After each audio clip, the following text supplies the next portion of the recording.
cosas del comportamiento político de nuestro país. Para analizar esto, Mauricio Alarcón, director ejecutivo de la Fundación Ciudadanía y Desarrollo, está con nosotros. Mauricio, buenos días.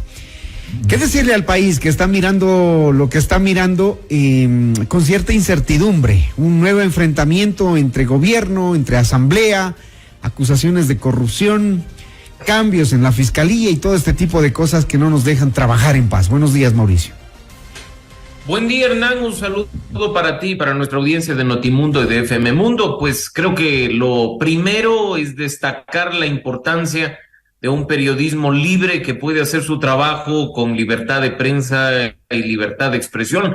Mira que es gracias al trabajo periodístico, independientemente de que nos guste o no la forma en la que se lo hace, que se conoce de estas denuncias y que ahora son varios medios de comunicación las que se hacen eco de ellas. Lo que originalmente se dio en La Posta, hoy está en todos los medios de comunicación generando debate y discusión sobre la base, incluso, como lo hemos conocido el día de ayer, de un informe de inteligencia policial que en circunstancias, por decirlo menos, algo extrañas, terminó siendo archivado.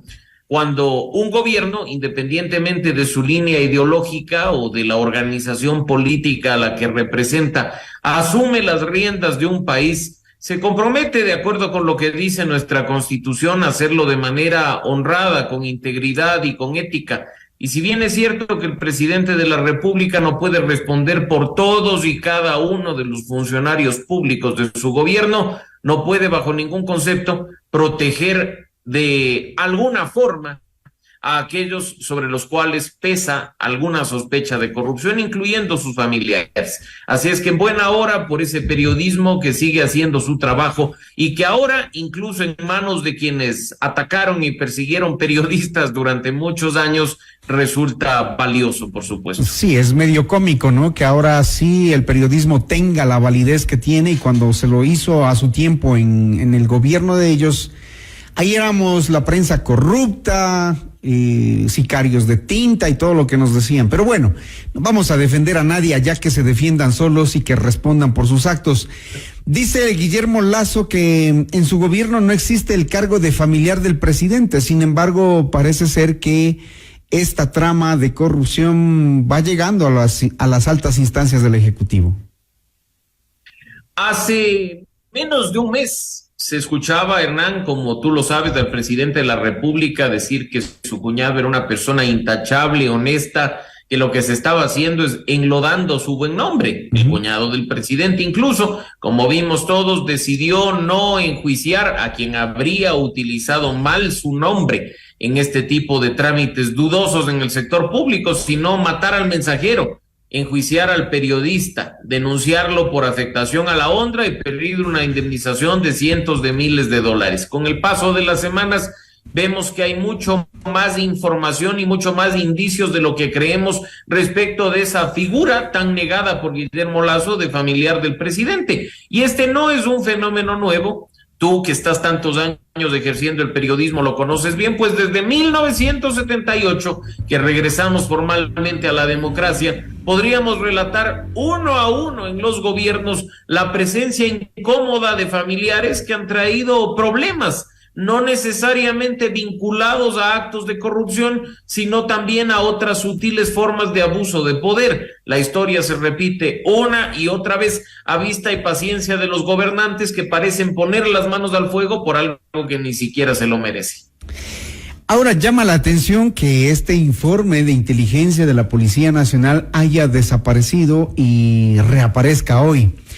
E incluso allí hay un general de policía, ahora en servicio pasivo, Víctor Arauz, que ha reconocido que sí se reunió con Rubén Cherres y Danilo Carrera, el cuñado del presidente, para que analizaran el proceso de su ascenso al grado de general de policía. Y yo me pregunto, ¿y quién era el señor Cherres? ¿Y quién era el señor Carrera como para poner un general de la policía como comandante? Imagínate qué más habrá detrás en función de esos informes de inteligencia. El día de ayer hemos conocido precisamente el nombre de un ex general de la policía que incluso formó parte de aquella lista de funcionarios que de las fuerzas del orden les fueron retiradas las visas del gobierno estadounidense, presuntamente por estar vinculados a la narcopolítica. El día de ayer Arauz decía, ahora como comprendo entonces por qué se me retiró la visa. Habrán pensado que yo formo parte de la mafia albanesa a la que ahora se hace mención, y bueno, pues eso no lo sabremos mientras la justicia no haga su trabajo, pero resulta extraño el hecho de que un general de la policía, un miembro de las fuerzas policiales, se reúna con dos perfectos extraños que no tienen rasgo o rango de funcionarios públicos, que simplemente son conocidos del presidente de varios años, en un caso incluso familiar, para hablar sobre un ascenso.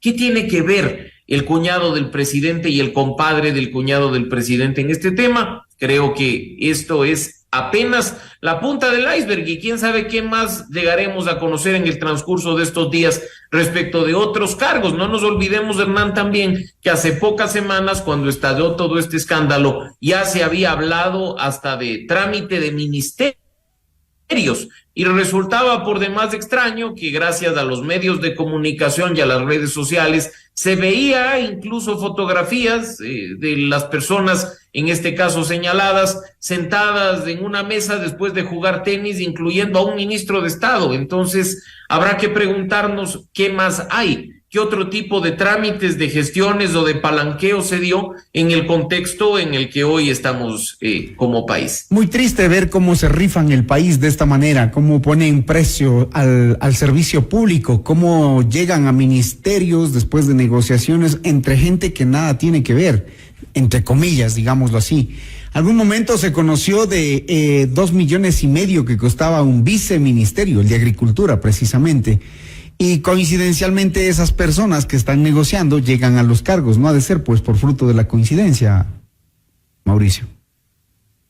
Y coincidencialmente, Hernán, el ministro al que hago mención en la fotografía junto a Danilo Carrera y Rubén Cherres es el exministro de Agricultura, el que entonces estaba en el cargo, el señor Pedro Álava. Entonces valdrá preguntarnos qué más hay detrás. Acá no queremos un presidente que utilice las frases tradicionales del caiga quien caiga, el hasta las últimas consecuencias. Queremos un presidente que deje que las instituciones actúen sin presión alguna, que la fiscalía haga su trabajo, que la justicia haga lo suyo, y que sobre todo este tipo de denuncias no queden en impunidad. Pues la mayoría de ecuatorianos, habrás visto tú, según nuestro barómetro de la corrupción presentado hace muy pocas semanas, ni siquiera ya ve con buenos ojos el que se haga una denuncia, pues dice que estas denuncias terminan en saco roto y la impunidad reina en el país. Más bien se premia la viveza, se premia la corrupción, se normaliza este tipo de malas prácticas, y más bien sabiendo que pues con cercanía, amistad o un regalito a cierto tipo de funcionarios puedes acceder a un contrato o a un cargo, lo cual es impresentable. No se nos hablaba en este país durante los últimos años de la meritocracia, del gobierno de los mejores, de los más preparados. Pues parece más bien que estamos en el gobierno de La Plata, y hemos vivido en los gobiernos de La Plata, en el que simplemente se tiene que pagar para acceder a un puesto o se tiene que coimar para ejecutar un contrato de obra pública, lo cual es impresentable cuando se supone estamos trabajando a favor de la integridad, la transparencia y por una lucha frontal contra la corrupción. ¿Será que en este nuevo caso de corrupción nos frustramos otra vez los ecuatorianos con tanto que hemos visto, leído, escuchado y que seguimos de tumbo en tumbo? Parece que la corrupción es interminable en este país. Cada gobierno tiene su propio escándalo y ahora aparentemente no es la excepción. ¿Será que nos frustramos otra vez porque no vemos pues accionar de la justicia? Precisamente la frustración, Hernán, va de la mano de la impunidad. Cuando las autoridades simplemente hacen escándalo por un allanamiento y los procesos se quedan dormidos durante meses, o se cambia el tipo penal por el que se acusa de tal forma que el delito prescriba y no sea de aquellos imprescriptibles según la Constitución, o simplemente cuando toman la denuncia y la archivan. Eso es lo que hace que los ecuatorianos no tengamos esperanza. Eso es lo que hace que los ecuatorianos nos desmotivemos y creamos que la impunidad reina. Yo me pregunto, tantos casos que se han conocido durante la última década, 3 gobiernos, el de Rafael Correa, el de Lenín Moreno y ahora el de Guillermo Lasso, ¿cuántos han llegado efectivamente a judicializarse? Hace muy poco, en el mencionado caso Danubio, se anunciaba con gran bombo el hecho de que ya se tenía al primer sentenciado.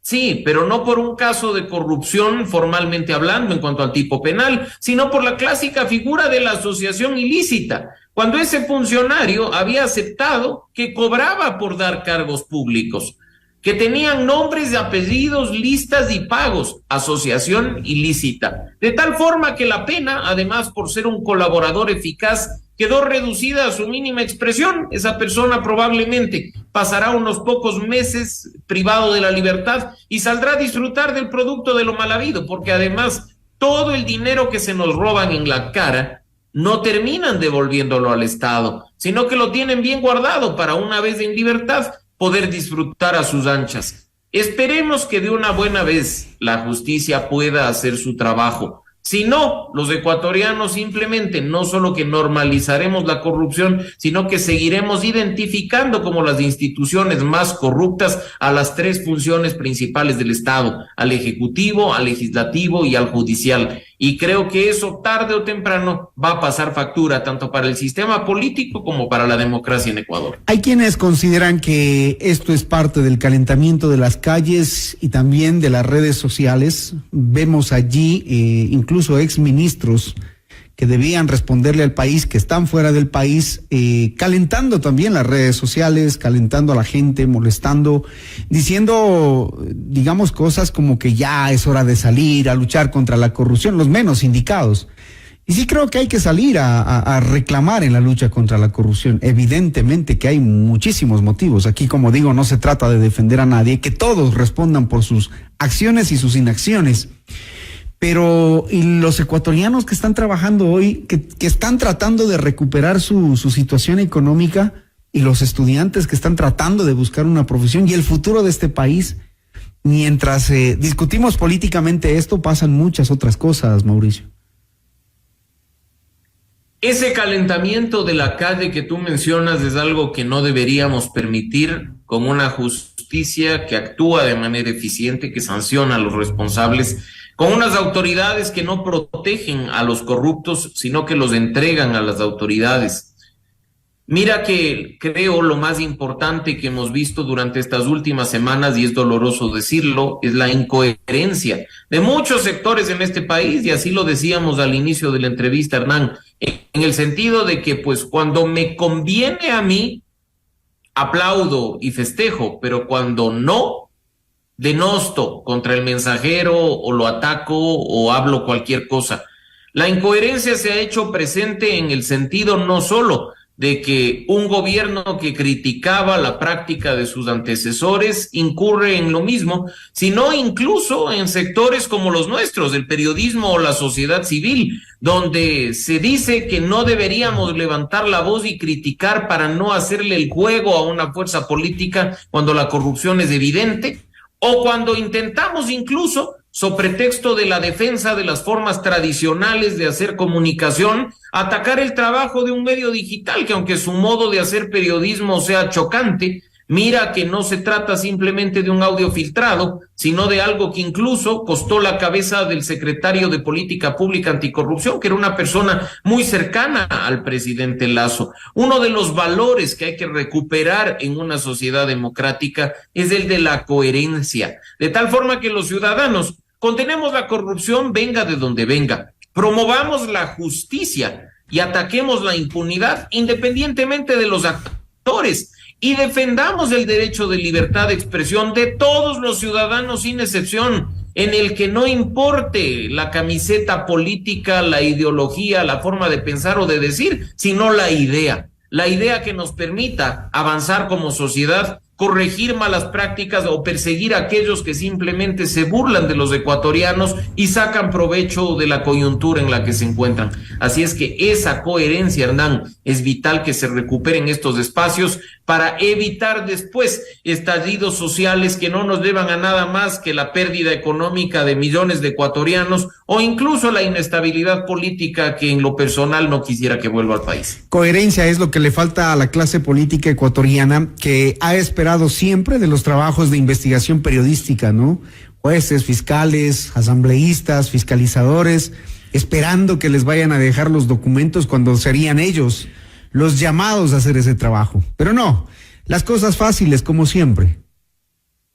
Así es, Hernán, y mira tú que incluso no solo esperan que los periodistas les hagan su trabajo, sino que esperan a ver el resultado del trabajo de los periodistas para, en función de su conveniencia, aupar la idea o matar al mensajero, en función de los intereses de los actores involucrados, incluso de la cantidad de recursos económicos que hay de por medio. Cabe decirles. Me ha resultado particularmente chocante conocer que este informe, que el día de ayer se ha hecho público a través de La Posta, estaba en manos de actores políticos durante meses, desde hace varios meses. Y se callaron. Incluso desde hace más de un año. Y ¿Qué se hizo callaron al respecto? No, pues hay que esperar que les den haciendo todo el trabajo, como siempre. Incoherentes, cuando la prensa les sirve, ahí la prensa es buena, y cuando no les sirve, la prensa es corrupta. Así es nuestra clase política, incoherente completamente. Y lo cierto, Hernán, es que habemos ciudadanos que, como lo dije al inicio, independientemente de que nos caiga bien o mal un medio o un periodista, vamos a defender la libertad de expresión en todas sus formas. Ciudadanos que les agradecemos por el trabajo que realizan día a día, exponiendo incluso su integridad física, su vida y la de sus familiares, porque es gracias a ustedes que se conocen este tipo de cuestiones. No es lamentablemente gracias a los fiscalizadores que se dicen representantes de los ecuatorianos y que aprovechan cada oportunidad que se presenta para beneficio propio. Ojalá, porque yo no pierdo la esperanza, se enderecen las cosas en algún momento y quienes representan a los ecuatorianos lo hagan con la altura que se necesita, y quienes se encuentran en los cargos públicos honren el Estado de Derecho y respeten la Constitución y la ley y no el poder de don dinero. Y finalmente, que entre todos, con nuestras acciones diarias, podamos recuperar la integridad y la ética y levantemos la voz ante casos de corrupción, de abuso de poder, de abuso de autoridad, que se presentan todos los días y que no tienen razón de seguir existiendo en nuestro entorno. Muy bien, muchísimas gracias a Mauricio Alarcón, director ejecutivo de la Fundación Ciudadanía y Desarrollo. Gracias, Mauricio. Gracias, Hernán. Un buen día para ti y para nuestra audiencia. Excelente jornada. 6:41 minutos. Esto es Notimundo al Día.